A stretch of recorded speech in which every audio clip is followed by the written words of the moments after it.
Commander Arya Thulsaren had been planning this moment for 3 months, 2 weeks, and 4 days. Not that she was counting obsessively or anything. The fact that she had a countdown timer hidden in her personal quarters was entirely coincidental. The diplomatic summit on Centaurus Station had finally concluded.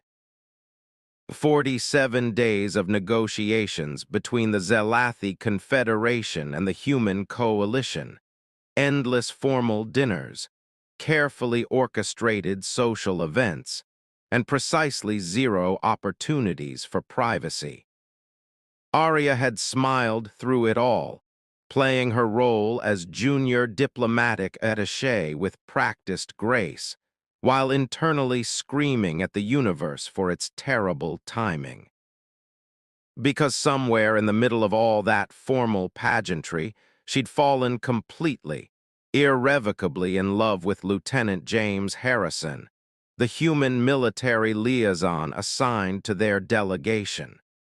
And if the heated glances, the lingering touches during official functions, and the increasingly creative excuses to be near each other were any indication, he felt exactly the same way. But protocol was protocol. Fraternization during active diplomatic missions was strictly forbidden, career ending for both of them. So they'd waited, burning with restrained desire, exchanging loaded looks across conference tables and finding excuses to brush hands when passing documents. Now, finally, the summit was over. The treaties were signed. The delegations were dispersing, and Arya had exactly one evening before her transport departed for the Zelathi homeworld. One evening to stop being a diplomat and just be a woman who wanted the man she'd been dreaming about for months. She'd arranged everything carefully. A private observation deck on the station's outer ring, technically public space, but scheduled for maintenance during the evening shift, which meant it would be empty. She'd confirmed James's transport wasn't leaving until the following morning. She'd even bribed the station's environmental systems operator to ensure the lighting would be perfect, soft, ambient, romantic. All she had to do was get him there and find the courage to say what she'd been holding back for weeks. Arya stood in the observation deck now, watching the stars wheel past beyond the transparent aluminum viewport. Her purple skin seemed to glow faintly in the ambient light, and she'd let her blonde hair down from its usual formal style, letting it cascade over her shoulders. She wore civilian clothes, a simple but flattering dress in deep blue that she'd been saving for exactly this moment. Her communicator chimed. James's message appeared. "On my way, everything okay?" Her heart hammered. This was it. No more protocol, no more restraint, no more pretending that the connection between them was purely professional. "Everything's perfect," she sent back. "Just hurry." 5 minutes felt like 5 hours. Arya paced, rehearsing what she'd say, then abandoning every planned speech as too formal or too casual or too desperate. Maybe she should just kiss him the moment he walked through the door. Or maybe that was too forward. Or maybe the door slid open. James stood in the entrance, slightly out of breath like he'd been running. He was out of uniform, too, wearing comfortable civilian clothes that somehow made him even more attractive. His dark hair was slightly mussed, his brown eyes scanning the room before landing on her with an intensity that made her breath catch. "Arya," he said, her name a question and a statement and a prayer all at once. "We're finally alone," she whispered, her voice trembling slightly. The words tumbled out before she could stop them, bypassing every careful plan. No protocols, no delegations, no witnesses, just us. And I can't wait anymore, James. I can't leave tomorrow without telling you that these past weeks have been torture. Wonderful, terrible torture. Being near you but not being able to touch you, to talk to you properly, to... She was rambling. She needed to stop rambling. But James was walking toward her, slowly, deliberately, his eyes never leaving hers. Just do it, she finished, the words barely audible. Whatever you're thinking, whatever you've been holding back, just do it, please. James stopped in front of her close enough that she could feel the heat radiating from his body. You have no idea how long I've wanted to hear you say that. Then why are you still standing there? His laugh was soft, almost disbelieving. Because I need to be sure. Once I start, Arya, I'm not going to want to stop. I need to know this is really what you want, not just for tonight, but... Yes, she interrupted. To all of it, yes. James's hand came up, cupping her cheek with infinite gentleness. His thumb traced the line of her cheekbone, and Arya leaned into the touch like she'd been starving for it, which she realized she had been. I've been thinking about this moment since the second week of the summit, he said quietly. During that reception on the observation deck, do you remember? You were talking about stellar navigation patterns, and the light from the nebula was reflecting off your skin, and I thought, I am completely lost. I remember. Arya's voice was thick with emotion. You were explaining human military strategy, and you got so animated about fleet positioning that you accidentally grabbed my hand to demonstrate a formation. You held it for 3 seconds before you realized what you'd done.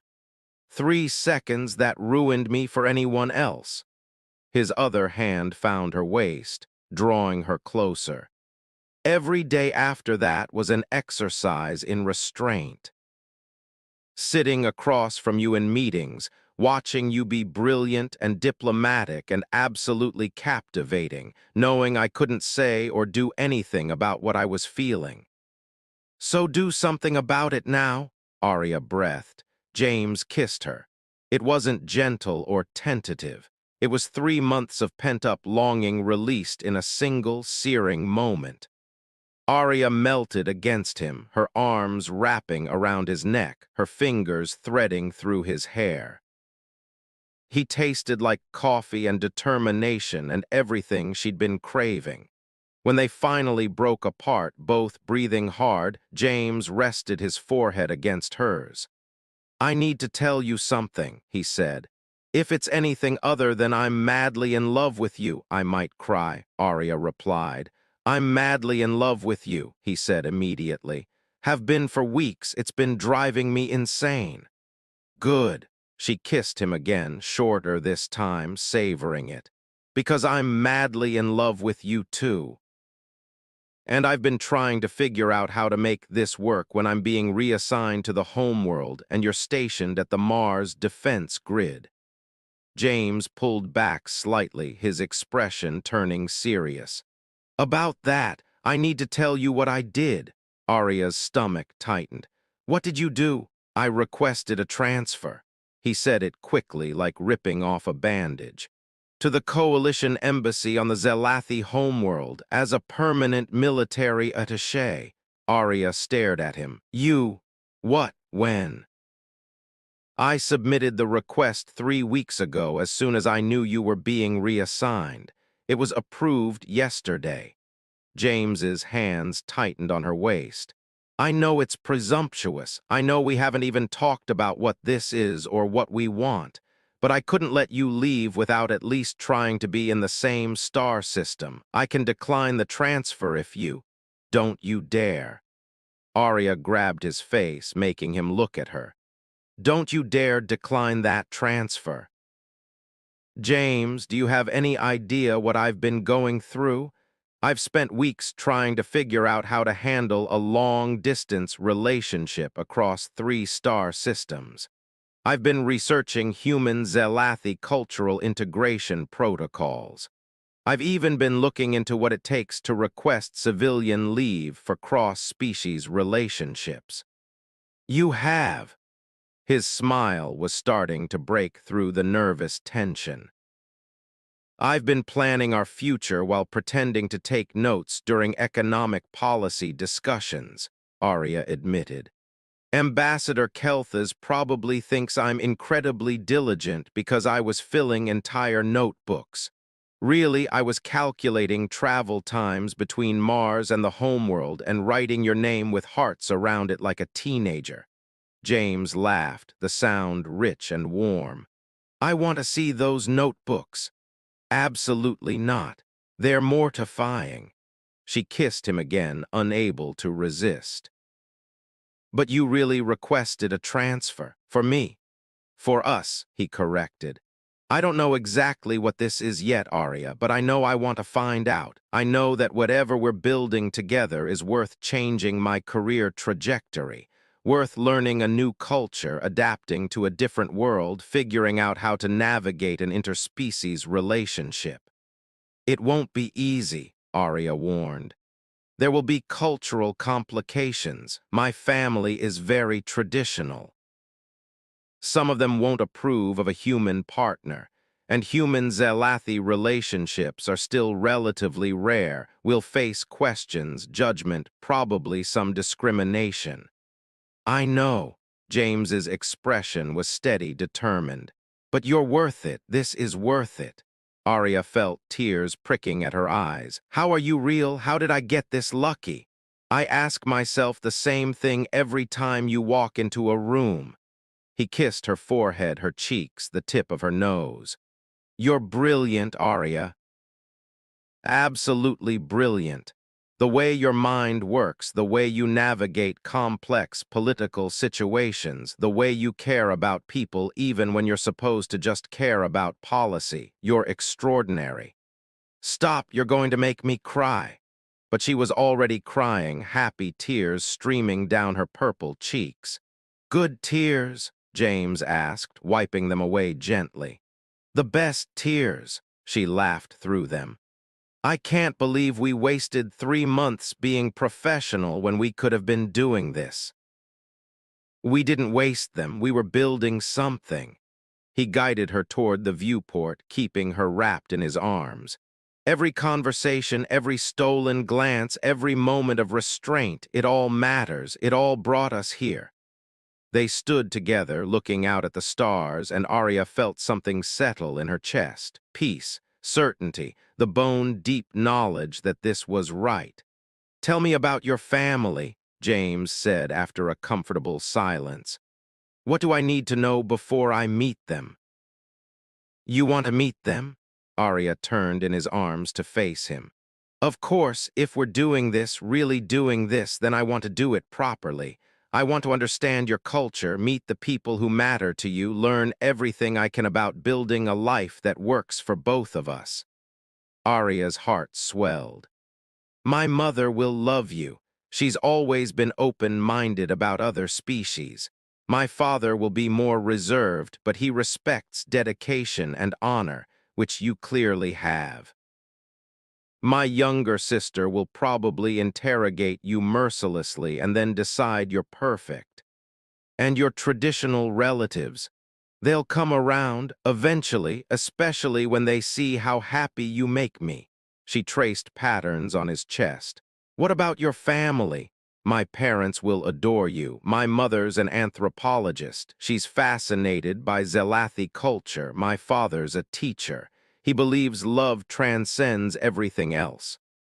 James smiled. My brother will probably try to embarrass me with childhood stories, but that's just what brothers do. I can't wait to hear them. They talked for hours, standing in that observation deck, wrapped in each other's arms. They talked about logistics, how to handle the distance during James's transfer processing when Arya could take leave to visit Earth. They talked about cultural differences, potential challenges, how to blend their lives across species boundaries. They talked about dreams. James wanted to write a book someday about interspecies military cooperation. Arya wanted to eventually move into educational reform, building bridges between human and Zelathi academic systems. They talked about simple things, too. James loved ancient Earth movies, particularly something called Westerns. Arya was obsessed with human jazz music.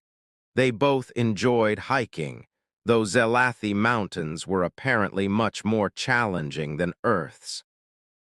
They both hated formal diplomatic dinners but loved the challenge of negotiation.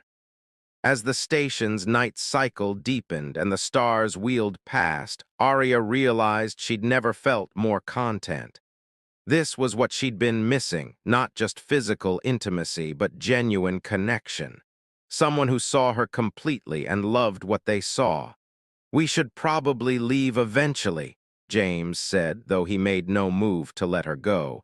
"People will notice we're both missing." "Let them notice." Arya tightened her arms around him. "I have one night before transport. I'm not wasting a single minute of it pretending we're anything other than what we are." "And what are we?"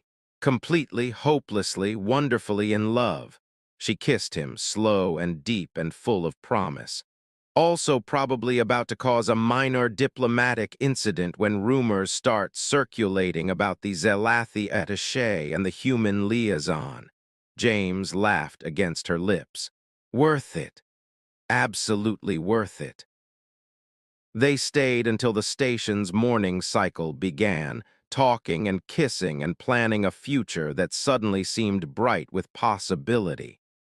When they finally left, walking hand in hand through corridors that were starting to fill with early shift workers, Arya felt no shame or hesitation.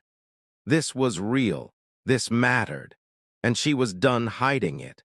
At the transport dock, facing their temporary separation, James pulled her close one last time. 3 weeks, he said. "That's how long my transfer processing will take. Then I'll be on the homeworld and we can start really building this." 3 weeks, Arya agreed. "I'll meet you at the embassy, and James, thank you." "For what?" "For saying yes, for taking a chance on this, for being brave enough to request a transfer and upend your life for something uncertain." "It's not uncertain." James's smile was confident, certain. It's the surest thing I've ever felt." As Arya's transport lifted away from Centaurus Station, she watched James's figure grow smaller through the viewport. But the distance didn't feel crushing. It felt temporary. Because in 3 weeks they'd be together again, not as diplomat and liaison, not as representatives of their respective species, but as two people building something beautiful across the stars. She'd finally done it. She'd stopped waiting, stopped holding back, stopped letting protocol and fear dictate her choices.